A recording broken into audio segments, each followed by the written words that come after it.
I haven't done a garden update for a while. So it's Boxing Day and I'm not really up to much, so I thought I'd go around the garden and show you what's going on. So these are my no-dig beds. Now, it's sometimes when you're on Instagram and social media, things look a lot bigger than they really are.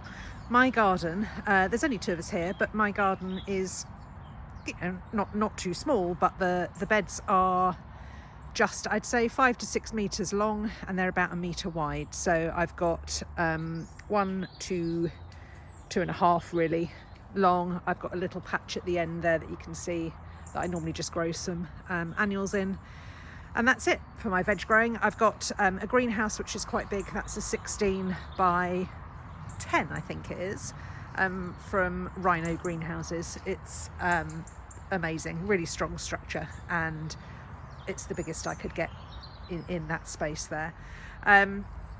The beds here are mostly filled with annuals and perennials. So this is obviously my rose bed, and last year I filled the gaps in between with cosmos, which they grew really well. You can see I've just topped the verbena bonariensis along there. They'll all come back next year. They self-seed like mad, so it doesn't matter whether some of them don't survive, but it's generally a really messy bed at the moment.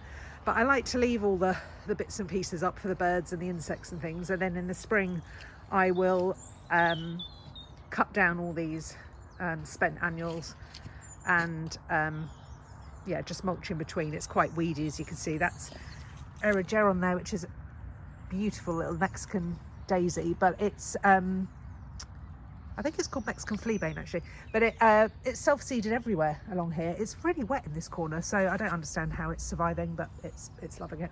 So that's the kind of flower beds that I have. Patio area and sort of back of house area is all a work in progress, all a bit messy. The beds here, so they have now been top dressed with a mixture of cow manure, which I got delivered from the local farm, which is well rotted, and if you can see that, it's obviously very wet in the minute, but it's lovely stuff. And that I probably top dressed that last week, so that will just now stay there till the spring. It'll have a light rake and then I'll just plant straight in. I do no dig beds, so there's no need to dig it in. All the worms and everything will do that for me. What have I got growing? So this is broccoli. That's not going to come up till next year, but they're going good, a bit wonky. They always seem to flop over unless you stake them, but then they just keep growing, so you can just leave them like that. That's fine. I've got some kale. This is Cavolo Nero. It's called Nero de Toscana, and it's great. You can just keep taking outside leaves and it just keeps growing. Still got some good standing Brussels sprouts. These were massive this year. It's amazing. This variety is called Evesham Special. The yellow leaves on there you can just take off as you go. Once they start going yellow, they're doing absolutely nothing for the plant, so these really need to come off. Some fennel, to be honest, that's probably had its day, but it's still growing. These have grown really well this side of Christmas, so I'm just leaving them in for now. Leeks, they didn't get very big, but they're fine for what I need them for. And amazingly, I still have lettuces that are withstanding frosts. So this is, don't even know what kind of lettuce that is. It's a endive, I think, and it is called, what is it called? Can't remember, never mind. I've got some mizuna here, some more endive, you can see, and here, don't be shocked by the size of my Romanesco cauliflower, but there it is. This is the size of my nail in a comparison. Cute, but really, really teeny. Yeah, not much going on over here. I've kind of cleared the beds now. This was all lettuce. The most pathetic little bit of chard left there, and some red mustard at the end, and that will stand through the winter as well. Under here is mainly garlic and onions. These, ooh, I don't know if you can see that well, just a variety of different types of onions that were sown, multi-sown into modules and then popped in the ground.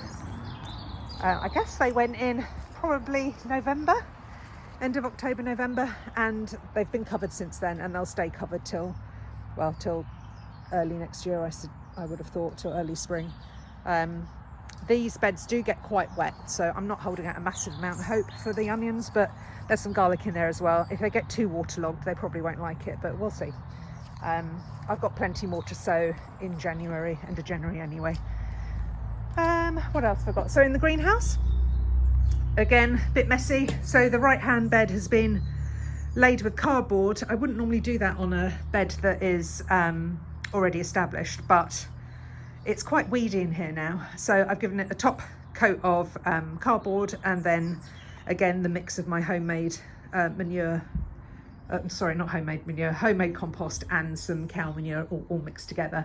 This side's still got to go, so I've just got the remnants of lettuces and winter salads, rocket here, some mustards, so a bit of pak choy over in the corner, chili plants, so a bit bedraggled. There's some geraniums in here now and some herbs that I've brought in, and I've got some elephant garlic coming up in pots there, and on the back shelf I've got some broad beans, some pea shoots, and some different types of garlics under those covers. Those ones we planted out in the spring. They're in quite big pots at the moment, just doing their thing. I think because they get quite wet here, I've just done a bit of an experiment to see which ones fare better. Cold frame full of perennials for next year. We got given a lot of perennials from our neighbour who moved to Mexico, and they're all basically divided up and ready to go for next year in the front garden. I've got a bed here that I'll probably plant the carrots in. It's quite a nutrient deficient bed, I would say, because this compost has been in a year now. So it'll be quite good for the carrots. It's quite sandy, well, not sandy, but it's quite loose, so it's good for them to grow. So that's where I'm going to plant my carrots next year. So there we go. Again, not too much going on, but still, you know, because it's been so mild, things have been self-seeding. So this is Hyssop, which I think is so cute. It has the most beautiful flowers in the summertime, and the bees go mad for it. This self-seeded. It's just doing its thing, so I'm leaving it there. I've got calendula that you can see here. It just keeps shooting up. So they are hardy. They'll stand through the winter, I would have thought, and they'll just be in place for next year. And then over here is the poached eggplant, which is like a low-growing, low-spreading daisy-like flower, I guess, but really loved by hoverflies. And this area here, because of the oak tree, that is obviously huge,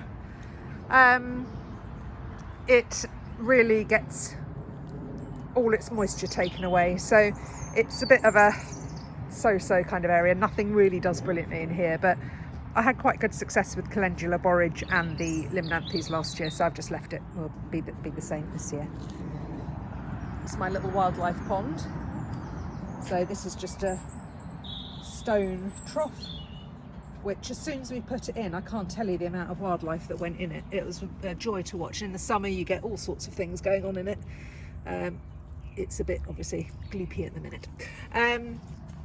One of Nick's sculptures, my husband, he's an artist.